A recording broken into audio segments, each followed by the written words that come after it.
Hello student, एक बार फिर से आप सभी का स्वागत है।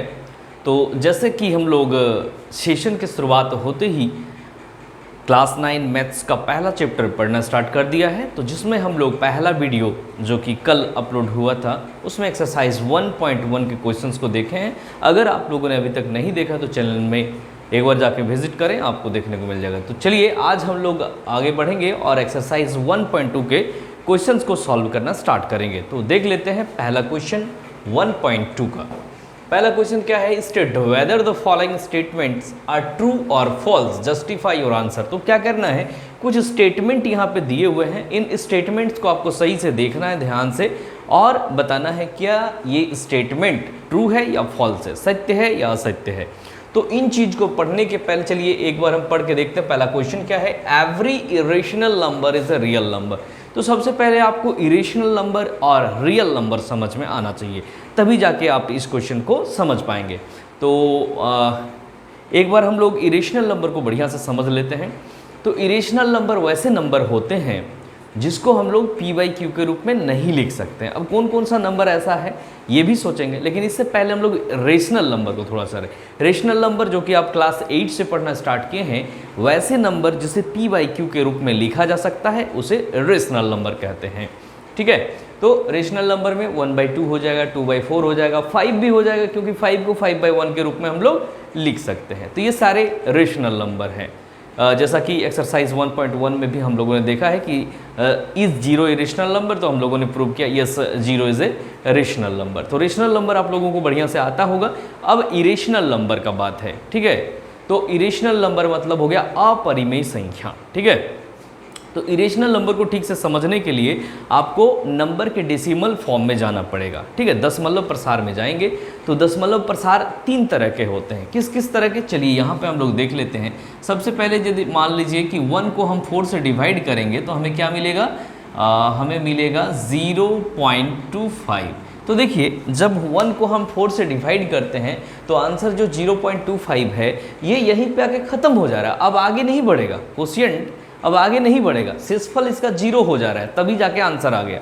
तो इस तरह का डेसिमल अगर हमें मिलता है जैसे कि 0.25 है तो इसको हम लोग बोलेंगे शांत दशमलव प्रसार या टर्मिनेटिंग डेसिमल, ठीक है, टर्मिनेटिंग डेसिमल। और एक किस तरह का डेसिमल होता है उसको भी देख लेते हैं। जब 1/3 को हम डिवाइड करते हैं तो हमें क्या मिलता है 0.3333। और ये देखिएगा आप 1 को 3 से डिवाइड करके ये कभी ख़त्म ही नहीं होगा, बार बार जो रिमाइंडर 1 आते जाएगा आपका, ठीक है। तो इसका जो दशमलव प्रसार है वो कभी ख़त्म ही नहीं हो रहा है, इसीलिए इसको बोलते हैं नॉन टर्मिनेटिंग डेसिमल, क्योंकि ये टर्मिनेट नहीं हो रहा, ख़त्म नहीं हो रहा है, कभी चलते जा रहा है, ठीक है ना। अब एक डेसिमल और होता है किस तरह का, तो एक होता है और जैसे मान लीजिए 0.20 है, 200 है, 200 है, इस तरह का डॉट डॉट डॉट, ठीक है ना। मतलब कोई भी चीज़ का रिपीटेशन नहीं हो रहा है, दशमलव ख़त्म नहीं हो रहा है। नॉन टर्मिनेटिंग तो है, ये भी नॉन टर्मिनेटिंग है, ये भी नॉन टर्मिनेटिंग है, लेकिन ये दोनों में डिफरेंस है। क्या डिफरेंस है, इसको हम लोग बोलते हैं नॉन टर्मिनेटिंग एंड रिपीटिंग, ठीक है। लेकिन नीचे वाले को हम लोग बोलेंगे non terminating and non repeating, क्योंकि देखिए यहाँ पे 20 है, फिर 200 है, फिर 2000 है, मतलब कुछ अलग अलग नंबर आते जाएगा। तो इसको हम लोग बोलेंगे नॉन टर्मिनेटिंग नॉन रिपीटिंग। तो इस तरह से डेसिमल 3 फॉर्म में हम लोगों ने लिख दिया, जिसमें से ये पहला और दूसरा रेशनल नंबर ही होगा, लेकिन तीसरा वाला जो नंबर होगा ये नंबर इरेशनल नंबर होगा। एग्जाम्पल के लिए आप इस नंबर का भी यूज कर सकते हैं, लेकिन और आसानी से समझने के लिए हम लोग याद रखने के लिए एग्जाम्पल को ये कह सकते हैं कि कोई भी प्राइम नंबर जिसमें रूट लगा दीजिए आप, तो वो एग्जाम्पल हो जाएगा इरेशनल नंबर का। जैसे √2 हो गया, ठीक है, √3 हो गया, √5 हो गया, या फिर पाई जो एक कांस्टेंट होता है पाई, जिसका वैल्यू हम लोग 22/7 लिखते हैं, लेकिन वो उसका एक्चुअल वैल्यू नहीं है, ठीक है ना। तो पाई भी एक अपरिमेय संख्या है, इरेशनल नंबर है। तो आशा है आप सभी को इरेशनल नंबर समझ में आ गया। अब बात है कि रियल नंबर क्या है। तो रियल नंबर आप क्लास 10 में ठीक से पढ़ेंगे, लेकिन फिर भी अभी आप कुछ हद तक इसको समझ लें, तभी जाके आप क्वेश्चन को सॉल्व कर पाएंगे। तो देखिए अभी तक आप लोगों ने जितने भी नंबर्स को पढ़ा सब रियल नंबर, सब रेशनल नंबर में था, लेकिन क्लास 9 में आप लोगों ने पहली बार आके इरेशनल नंबर के बारे में भी पढ़ा। इरेशनल नंबर रेशनल नंबर से अलग होता है, इस तरह का नंबर, ठीक है। तो जब हम रेशनल और इरेशनल दोनों नंबर को मिला देंगे तो इस कलेक्शन को हम रियल नंबर बोलते हैं, ठीक है। तो आप बढ़िया से अगर समझना चाहें तो देख लिए, रियल नंबर को हम ऊपर अगर लिखते हैं इस तरह से, रियल नंबर, इसका दो टुकड़ा हो जाएगा, क्या, एक रेशनल हो जाएगा, रेशनल, और एक इरेशनल, ठीक है, इरेशनल। तो इस तरह से ये दोनों के कलेक्शन को हम लोग रियल नंबर बोलते हैं। तो चलिए अब क्वेश्चन को देखते हैं, आपको आसानी से समझ में आएगा, ठीक है। रियल नंबर का एग्जांपल क्या होगा, तो कोई भी रेशनल नंबर रियल नंबर हो जाएगा, कोई भी इरेशनल नंबर भी रियल नंबर हो जाएगा, ठीक है ना। तो चलिए first question, every irrational number is a real number. बोल रहे कि कोई भी इरेशनल नंबर, मतलब इसका कोई भी नंबर होगा, जैसे कि √2 हो या √3 हो या 0.20200 ... इस तरह का नंबर वो रियल नंबर होगा। तो ये तो हमने कहा कि रियल नंबर का दो फॉर्म में बांटा गया है रियल नंबर को, रेशनल और इरेशनल में। तो इरेशनल में जितने भी ये सब तो रियल का ही चीज़ है ना, तो ये सही है। ये जो दिया हुआ है पहला statement, every irrational number is a real number, it is correct, it is true. तो इसका जो आंसर होगा वो ट्रू हो जाएगा, ठीक है ना। अब ट्रू क्यों होगा, क्योंकि सारे इरेशनल नंबर और सारे रेशनल नंबर मिला के ही रियल नंबर बनता है। हम यहाँ पे चाहे तो लिख सकते हैं true because of the collection of rational number and irrational number forms real number, ठीक है ना। तो इसीलिए ये ट्रू हो जाएगा। आगे, every point on number line is of the form √m where m is a natural number. तो अब जो क्वेश्चन है वो नंबर लाइन से रिलेटेड है, तो थोड़ा सा हम नंबर लाइन को यहाँ पे एक बार लिख लेते हैं। नंबर लाइन देखिए 0 1 2 -1 -2 इस तरह से जो होता है इसको हम लोग नंबर लाइन बोलते हैं। तो नंबर लाइन क्या कहा, every point on A number line, मतलब नंबर लाइन में कोई भी पॉइंट, भले वो 1 क्यों ना हो, 2 क्यों ना हो, 0 क्यों ना हो, -1 क्यों ना, -2 क्यों ना हो, is of the form √m। सब जो भी नंबर है वो √m के फॉर्म में होगा, ठीक है ना। तो चलिए यहाँ पे देखिए 1 जो है ये √m के रूप में हम लिख सकते हैं। अगर m का वैल्यू 1 लीजिएगा तो ये मिल जाएगा 1। 0 है तो 0 भी हम √0 ले लेंगे तो हमको हो जाएगा। तो यहाँ पे क्या कहा है कि m is a natural number, लेकिन m क्या है, नेचुरल नंबर है। तो नेचुरल नंबर आप लीजिए, 0 तो नेचुरल नंबर नहीं है ना, 0 अगर हम यहाँ पे ले लेते हैं तो 0 हो जाएगा। लेकिन यहाँ क्या कहा है कि 0 इज यहाँ m का वैल्यू आप क्या ले सकते हैं, तो नेचुरल नंबर लेना है आपको, 1 2 ले सकते हैं। तो यहाँ पे आप देखिए कि यहाँ से ये सारा नंबर आपका इसमें नहीं आएगा, √m के रूप में नहीं लिख सकते हैं, ठीक है ना। मतलब आप -1 को √m के रूप में नहीं लिख सकते हैं, आप 0 को √m के रूप में नहीं लिख सकते हैं। कब, जब m का वैल्यू नेचुरल नंबर दिया हो। तो ये क्या हो जाएगा, तो ये हो जाएगा आपका फॉल्स, दूसरा हो जाएगा फॉल्स, ठीक है ना। तो यहाँ पे आप चाहे तो लिख सकते हैं बिकॉज ऑफ ये फॉल्स है। क्यों, क्योंकि नेगेटिव जो इंटीजर है यानी कि -1 -2 इसको हम √m के फॉर्म में नहीं लिख सकते हैं, ठीक है। अगला क्वेश्चन और लास्ट क्वेश्चन, क्वेश्चन नंबर 1 का, every real number is an irrational number. तो कोई भी रियल नंबर जो है वो इरेशनल नंबर होगा, कोई भी रियल नंबर इरेशनल नंबर होगा, ऐसा कोई जरूरी नहीं है, ठीक है ना। देखिए एक एग्जांपल हम ले लेते हैं, 2 क्या है, तो 2 एक रेशनल नंबर है और रेशनल नंबर जो है रियल नंबर होते हैं, मतलब 2 को हम जो है रियल नंबर का एग्जाम्पल बोल सकते हैं। लेकिन 2 क्या इरेशनल नंबर है, नहीं है, 2 नहीं है, ठीक है ना। तो इसीलिए ये भी फॉल्स हो जाएगा, तो लास्ट वाला भी फॉल्स हो जाएगा, ठीक है ना, क्योंकि सारे रियल नंबर इरेशनल नंबर नहीं होते हैं, कुछ रेशनल नंबर भी होते हैं उसमें से, ठीक है ना। तो इसीलिए ये फॉल्स हो जाएगा, ठीक है। तो इस तरह से पहला क्वेश्चन कंप्लीट हो गया। अब चलिए अगला क्वेश्चन हम लोग देख लेते हैं, इसको इरेज कर लेंगे।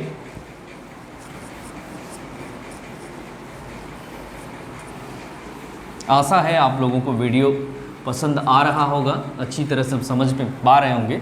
अगर कोई भी दिक्कत हो तो कमेंट बॉक्स में ज़रूर आप लोग लिखेंगे। तो चलिए अब हम लोग क्वेश्चन नंबर 2 की ओर बढ़ते हैं। दूसरा क्वेश्चन है, are the square root of all positive integer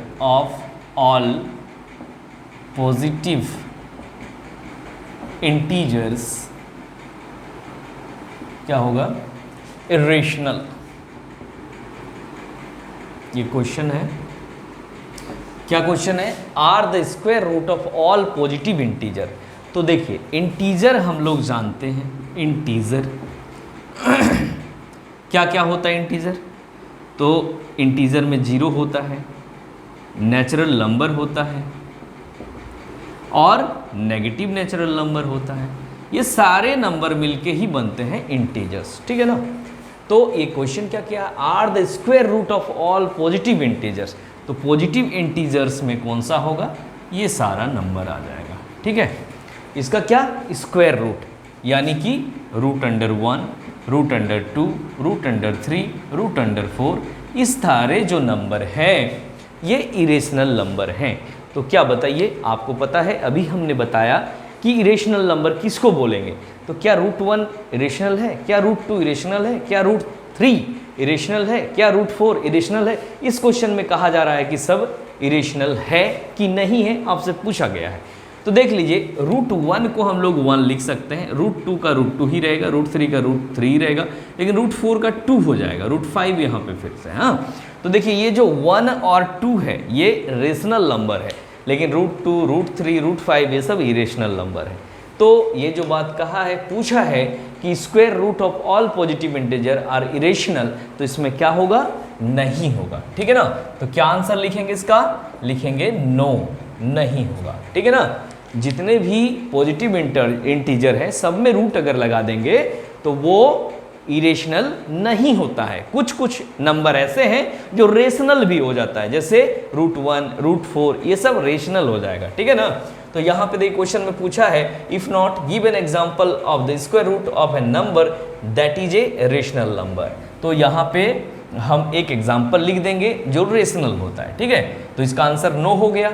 अब लिखेंगे √4 is equal to 2 which is a rational number, which is a rational number, ठीक है ना। तो यहाँ क्या क्वेश्चन पूछा था कि जितने भी पॉजिटिव इंटीजर है, मतलब 1, 2, 3, 4 सारे नंबर का स्क्वायर रूट अगर करते हैं, यानी कि रूट लगा देते हैं, तो वो क्या बन जाएगा? इरेशनल बन जाएगा। तो ये गलत है, ऐसा नहीं होगा, इसीलिए हमने क्या लिखा? नो। उसके बाद एक एग्जाम्पल भी पूछा था कि अगर नो आप कह रहे हैं तो कैसे कह रहे हैं कि नो होगा? क्या कोई ऐसा एग्जाम्पल है जो रेशनल भी हो जा रहा है? तो हमने दिखाया कि √1, √4, √9 ये सब क्या है?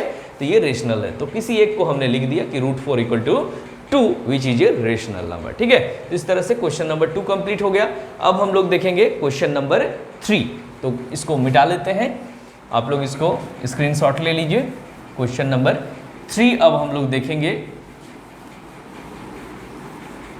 तो क्वेश्चन नंबर 3 क्या है? So how √5 can be represented on A number line.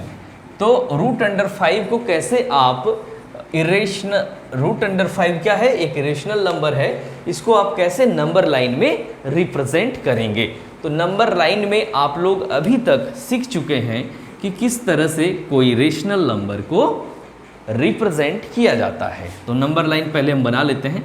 जैसे ये 1 है, ये 0 है, 1 है, ये 2 है, ये -1 है, ये -2 है। तो ये नंबर लाइन हो गया। अब नंबर लाइन में अभी तक आप लोगों ने क्या सीखा है? किसी नंबर, किसी रेशनल नंबर को रिप्रेजेंट करना। जैसे अगर आपसे पूछा जाए कि 2 को रिप्रेजेंट कीजिए रेशनल लाइन, नंबर लाइन में, तो आप इसको क्या करते हैं? डार्क कर देते हैं, एरो का साइन और 2 लिख दिए। तो ये जो है 2 का रिप्रेजेंटेशन और नंबर लाइन हो गया। अगर आपसे पूछा जाए 1/2 को रिप्रेजेंट कीजिए, 1/2 को रिप्रेजेंट कीजिए, तो आप क्या करते हैं? आप क्या करते हैं कि डिनोमिनेटर को देखते हैं सबसे पहले। डिनोमिनेटर में 2 है तो क्या करेंगे? हर एक इंटरवल को 2 बराबर भागों में पहले बांट देते हैं। इस तरह से बांट दिए। अब आपको देखना है ऊपर में न्यूमरेटर में क्या है। तो 1 है तो आप 0 से राइट साइड में चलेंगे एक बार, क्योंकि 1 है, और ये जो पॉइंट होगा ये आपका 1/2 हो जाएगा। तो इस तरह से ये सारी चीज़ आप क्लास 7-8 में पढ़ चुके हैं। अब आपको क्या पढ़ना है, तो इरेशनल नंबर का रिप्रेजेंटेशन और नंबर लाइन में, ठीक है ना। तो उसके लिए क्या करना होगा, चलिए एक नंबर लाइन पहले ड्रॉ करते हैं। ये तो रफ था, ये समझने के लिए हमने किया। तो एक जो है नंबर लाइन आपको बना लेना है, बीच में 0 1 2 3, इधर -1 -2, इस तरह से एक नंबर लाइन बन गया। अब आपको क्या दिखाना है, √5 को दिखाना है। तो √5 कैसे दिखाएंगे, ध्यान देंगे इसमें। √5 दिखाने के लिए 0 से आपको राइट साइड में 2 इकाई 2 यूनिट आगे बढ़ना है। 2 यूनिट आगे बढ़ेंगे, 2 सेंटीमीटर, 2 किलोमीटर, 2 मीटर हम नहीं कहेंगे, इसीलिए क्योंकि इसका कोई यूनिट नहीं दिया ये कितना है, तो इसीलिए हम इसको इकाई इसका दिया हुआ नहीं है, इसीलिए सिर्फ यूनिट ही लिखेंगे। तो 1 यूनिट ये हो गया, 1 यूनिट ये, मतलब यहाँ से यहाँ की दूरी कितना हो गया, तो 2 यूनिट हो गया, ठीक है। अब आप क्या कीजिएगा, यहाँ 2 पर जहाँ पे पहुँचे वहाँ पे आप, ये क्या है, प्रोटेक्टर है, तो प्रोटेक्टर को रख लेंगे, 2 के पास प्रोटेक्टर को सीधा रख लेंगे और एक 90 डिग्री का एंगल आप यहाँ पे बना देंगे, ठीक है ना। एक 90 डिग्री का एंगल आप इस तरह से पॉइंट ले लीजिएगा और इसको यहाँ से मिला दीजिएगा, तो एक जो है 90 डिग्री का एंगल आपको मिल जाएगा। 90 डिग्री का एंगल मिलने के बाद आपको क्या करना है कि यहाँ से जितना भी डिस्टेंस इसका है वही डिस्टेंस यहाँ होगा, क्योंकि हर एक इंटरवल का लेंथ जो है इक्वल होता है। अब आप इसी लेंथ के बराबर यहाँ पे आर्क काट लेना है आपको। ये कैसे आप करेंगे, तो ये कंपास से आप कर सकते हैं, ठीक है ना। ये वाला मेज़रमेंट आप ले लीजिएगा, यहाँ से यहाँ का जितना भी दूरी है इसको भी मिला लीजिएगा और यहाँ से इस तरह से काट दीजिएगा। तो काटने के बाद मान लीजिए आपको ये पॉइंट यहाँ पे मिल गया। अब आप क्या करेंगे, इसका डिस्टेंस 2 है, इसका डिस्टेंस कितना है, तो इसका डिस्टेंस 1 है, क्योंकि हम इसमें जो है 2 इकाई लिए थे, इसमें एक ही इकाई 1 यूनिट ही लिए हैं। अब आप इस पॉइंट को इस पॉइंट से स्केल से मिला देंगे, ठीक है ना। कैसे मिलाना है, तो देखिए स्केल को आप लीजिए, स्केल को लेके आप इन दोनों पॉइंट को मिला देंगे, इन दोनों पॉइंट को इस तरह से मिला देना है, ठीक है। स्केल से ऐसे करके आपको मिला देना है। तो ये जो बन गया कौन सा, चलिए कुछ इसका नामकरण हम कर दे रहे हैं। ये जो 0 है इसको O भी मान लेते हैं हम, तो O और इसको A लिख दे रहे हैं, ठीक है। तो OA ये वाला जो बना ये √5 होगा। कैसे होगा, एक बार बढ़िया से हम लोग समझ लेते हैं इसको। तो देखिए ये जो है हमने यहाँ पे 90 डिग्री का एंगल बनाया था, तो ये क्या बन गया, इस तरह का एक फिगर बन गया, इस तरह का। ये क्या है, एक ट्रायंगल बन गया। कैसा ट्रायंगल, तो राइट एंगल ट्रायंगल। क्यों, क्योंकि यहाँ पे हमने 90 डिग्री का एंगल बनाया। अब हम लोग जानते हैं कि राइट एंगल ट्रायंगल में पाइथागोरस थ्योरम लगता है। अब पाइथागोरस थ्योरम में अगर हमको ये फाइंड करना होता है और ये दोनों दिया हुआ, यानी कि आधार और लंब, यानी कि बेस और इसका परपेंडिकुलर दिया हुआ है, तो आप इन दोनों के वैल्यू से इसके हाइपोटेनस को भी फाइंड कर सकते हैं, ठीक है। तो इसमें हमने इसको 2 लिया, इसको 1 लिया। अब ये फाइंड करना है, चलिए इसका कुछ नाम हम दे देते हैं, OAB, यहाँ भी हम B लिख देते हैं, ठीक है।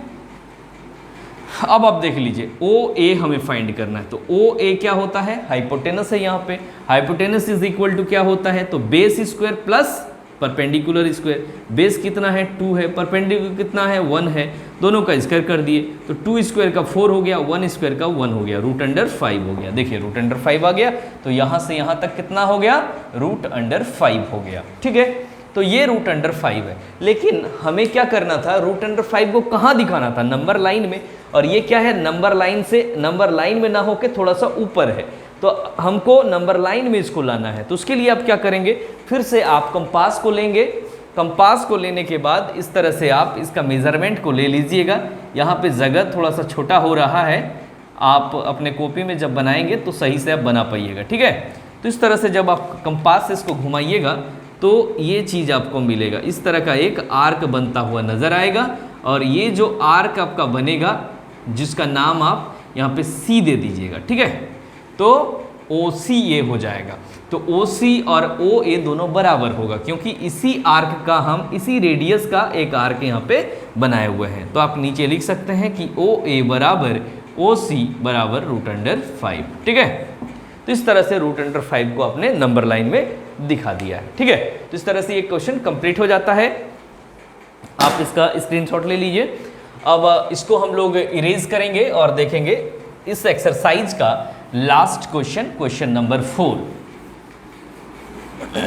तो चलिए क्वेश्चन नंबर 4 देखते हैं क्या है। तो क्लासरूम एक्टिविटी, ये कोई क्वेश्चन आपका नहीं है लेकिन आपको फिर भी प्रोजेक्ट में दिया जा सकता है। क्या चीज है इसमें, क्या बनाना है आपको, तो constructing the square root spiral, square root spiral बनाना है आपको। ठीक है, स्क्वायर रूट स्पाइरल। तो ये चीज़ जो है क्वेश्चन में तो पूछा नहीं जाएगा लेकिन प्रोजेक्ट वगैरह में आपको पूछा जा सकता है। कैसे करेंगे, तो इसके लिए सबसे पहले आप 1 यूनिट मेजरमेंट का एक लाइन लेंगे। 1 यूनिट आपको करना क्या है इसमें, स्क्वायर रूट स्पाइरल का मतलब क्या है, इसका मतलब है कि आपको रूट अंडर 1, रूट अंडर 2 से ही स्टार्ट होगा। 1 क्या है, root under 2, root under 3, root under 4, root under 5, root under 6, ये सारे नंबर को जो है रिप्रेजेंट करना है एक ही फिगर में।